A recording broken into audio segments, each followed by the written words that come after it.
حضرت عمر رضی اللہ تعالی عنہ کا زمانہ ہے، جب یروشلم فتح ہوا، حضرت ابو عبیدہ بن جراح رضی اللہ تعالی عنہ حضرت عمر کو دعوت دیتے ہیں کہ آپ مدینے سے چلیں اور یروشلم میں پہنچیں۔ حضرت عمر مدینے سے چلتے ہیں، کتنا بڑا قافلہ لے کر کے، کتنا پروٹوکول ہے، حضرت عمر اکیلے اور ساتھ ایک غلام اور اونٹ بھی ایک، باری باری سوار ہوتے ہیں، کبھی غلام سوار ہوتا ہے، کبھی عمر سوار ہوتے ہیں۔ حکمران تو وہ تھے لوگوں کی دہلیز پہ امن دینے والے، لوگوں کی چوکھٹ پہ جو ہیں وہ نور بانٹنے والے۔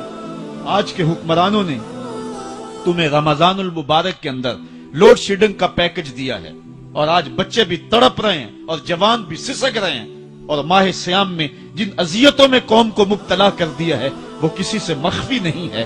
اور تمہیں میں حضرت عمر کی کہانی سناؤں۔ حضرت عمر جن کو تخت حکومت پہ بیٹھتے تھے، اور ان کا تخت کو سونے زبرجد کا نہیں تھا، مسجد نبوی کی چٹائی تھی، اور سارا دن وہاں بیٹھ کے لوگوں کی باتیں سنتے، اور جب رات کے اندھیرے گہرے ہوتے عمر بھیس بدل کے مدینے کی گلیوں کا گشت کرتے۔ کہا تمہارے گھر سے دھواں نکل رہا ہے اور بچے رو رہے ہیں، ان کو کھانا کیوں نہیں دیتے؟ کہنے لگی عمر کی جان کو رو رہی۔ عمر کے پاؤں تلے سے زمین نکل گئی۔ کہا کیا ہوا؟ کہا 3 دن سے ہمارے ہاں کھانے کے لیے کچھ نہیں ہے، روزانہ بچے روتے ہیں، اور میں ہنڈیا کے اندر پتھر ڈال کر کے نیچے سے آگ ڈالتی رہتی ہوں کہ بچے انتظار کر کر کے سو جائیں گے، کم وقت سو بھی نہیں رہے، اور وہ پتھر پکیں گے بھی کیا، اور میں عمر کی جان کو رو رہی ہوں۔ حضرت عمر کا کلیجہ دہلنے لگا، فوراً پلٹے، واپس بیت المال میں آئے، گھی کا ایک کنستر لیا، آٹے کی بوری لی، مرچ مسالہ جات بہت کچھ اٹھایا، اپنے کندھے پہ رکھا، بوری اپنی کمر پہ لا دی۔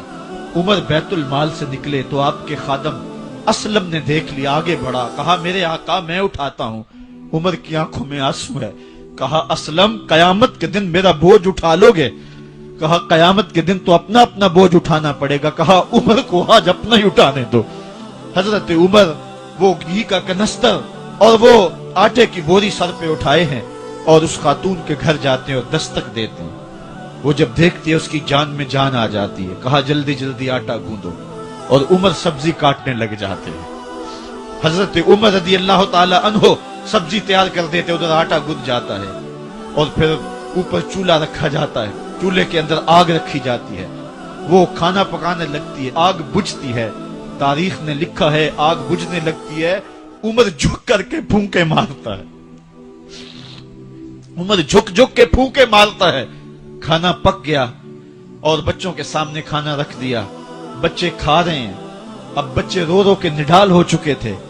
حضرت عمر اپنے ہاتھوں کو اور اپنے گھٹنوں کو اور اپنے پاؤں کو زمین پہ لگا کے، جس طرح بکری کا بچہ چلتا ہے، ویڑے کے اندر کبھی ادھر چلتے ہیں کبھی ادھر چلتے ہیں، تاکہ بچے مجھے دیکھ کے خوش ہوں اور دل میں کہتے عمر جتنا رلایا ہے اب اتنا ہنسانا بھی پڑے گا۔ تو کبھی عمر امیر المومنین، یہ میں کسی آج کے جو ہے وہ لوگوں کے ووٹوں پہ منتخب ہونے والے حکمران کی کہانی نہیں سنا رہا، میں اس عمر کی کہانی سنا رہا ہوں جو 23 لاکھ مربع میل کا حکمران ہے، آدھی دنیا کا بادشاہ ہے۔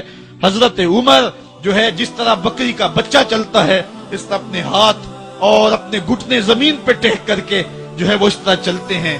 بچے عمر کو دیکھ کے مسکراتے ہیں۔ جب بچے مسکرانے لگے تو حضرت عمر نے اس خاتون سے کہا بڑھیا عمر کو معاف کر دے۔ اس نے کہا تو اتنی ہمدردی کیوں کرتا ہے؟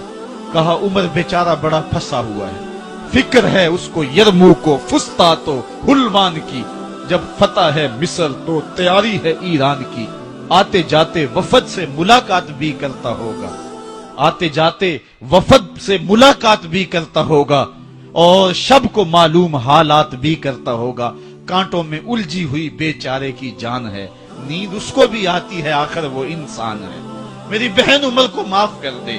اس نے کہا نانا عمر کی بات میرے سامنے نہ کر، قیامت کا دن ہوگا، عمر کا گریبان ہوگا اور میرا ہاتھ ہوگا۔ جب اس نے یہ بات کہی تو عمر برداشت نہ کر سکے، بچوں کی طرح بلک بلک کے رونے لگے۔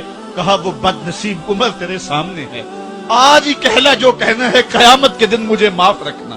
اس نے کہا تو عمر ہے؟ کہا بد نصیب عمر تیرے سامنے کھڑا ہوں۔ میرے عمر کہتے ہیں اگر دجلہ کے کنارے ایک بکری کا بچہ بھی پیاسا مر گیا اس کا حساب بھی عمر سے لیا جائے گا۔ اللہ اکبر۔ میں اس حضرت عمر کی کہانی سنانے لگا تھا۔ حضرت عمر نکلے یروشلم میں، ایک اونٹ ہے، ایک غلام ہے، کبھی وہ سوار ہوتا ہے، کبھی آپ باری مقرر کی ہے۔ جب قریب پہنچے یروشلم کے تو عمر کی باری نکیل پکڑنے اور غلام کی باری اوپر سوار ہونے کی آ گئی۔ غلام نے کہا آقا میں مرضی سے اپنی باری چھوڑتا ہوں، آپ آ جائیں، دشمنوں کے مفتوحہ علاقے میں آ رہے ہیں، تازہ تازہ علاقہ فتح ہوا ہے، اسلام کی شان و شوکت ظاہر ہو۔ عمر نے کہا اسلام کی شان و شوکت ایسے ظاہر نہیں ہوتی ہے، اپنی باری پہ تم بیٹھو گے، اپنی باری پہ میں بیٹھوں گا۔ لوگ منتظر کھڑے ہیں، دور سے جب دیکھا کہا اس کی ہیبت سے کانپتے تھے ہم، یہ تو کوئی حبشی لگتا ہے، رنگ کالا ہے، ہونٹ موٹے ہیں، اس سے تو زیادہ حسین اس کا غلام ہے جو آگے آگے چل رہا ہے۔ حضرت ابو عبیدہ نے کہا دھوکہ کھا رہے ہو، ہمارا آقا وہ نہیں ہے جو اونٹنی کے اوپر سوار ہے، ہمارا آقا وہ ہے جو لگام تھامے آگے آگے چل رہا ہے۔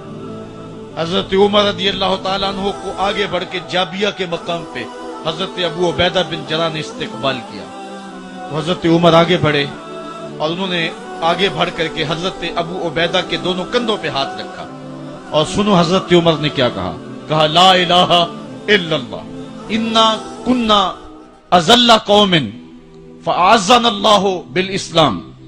کہا کہ لا الہ الا اللہ، اے ابو عبیدہ بن جراح ہم ایک ذلیل قوم تھے اور اللہ نے ہمیں اسلام کی وجہ سے عزت عطا کی ہے، اور میں تمہیں ایک تاریخ ساز بات کہنے لگا ہوں اور وہ یہ ہے کہ جب تک ہم اس عزت والے اسلام کے دامن کو تھامے رہیں گے ہماری عزت قائم رہے گی، اور جب اسلام کے علاوہ کسی اور جگہ سے عزت ڈھونڈیں گے تو رسوا کر کے رکھ دیے جائیں گے۔ یہ ہے وہ خلاصہ جو حضرت عمر نے امتوں کے عروج و زوال کا بیان کیا ہے۔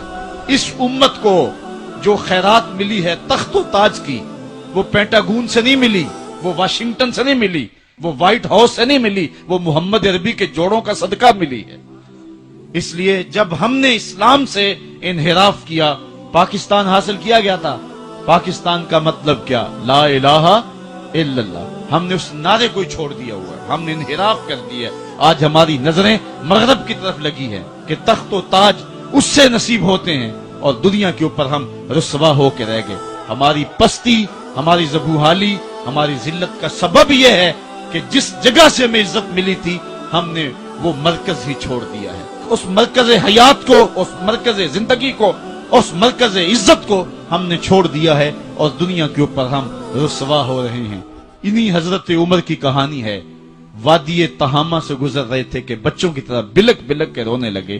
کہا عمر جوان آدمی ہو اور بچوں کی طرح بلک کے رو رہے ہو؟ کہا تم نہیں جانتے، مجھے بچپن کی کہانی یاد آ گئی۔ کہا کیا کہانی ہے؟ کہا یہی عرض تہامہ تھی، میرے باپ خطاب نے مجھے 5 اونٹ دیے تھے، کہا انہیں لائن میں کھڑا کرو سیدھا۔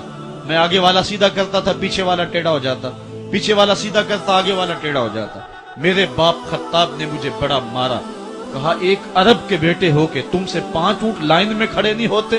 کہا ایک زمانہ عمر پہ وہ تھا کہ اس سے 5 اونٹ لائن میں کھڑے نہیں ہوتے تھے، اور آج شرق سے لے کر غرب تک 23 لاکھ مربع میل کی حکمرانی اور انسان بھی لائن میں کھڑے ہیں۔ یہ محمد عربی کے جوڑوں کا صدقہ نہیں ہے تو اور کیا ہے؟ عمر سے تو 5 اونٹ لائن میں کھڑے نہیں ہوتے تھے۔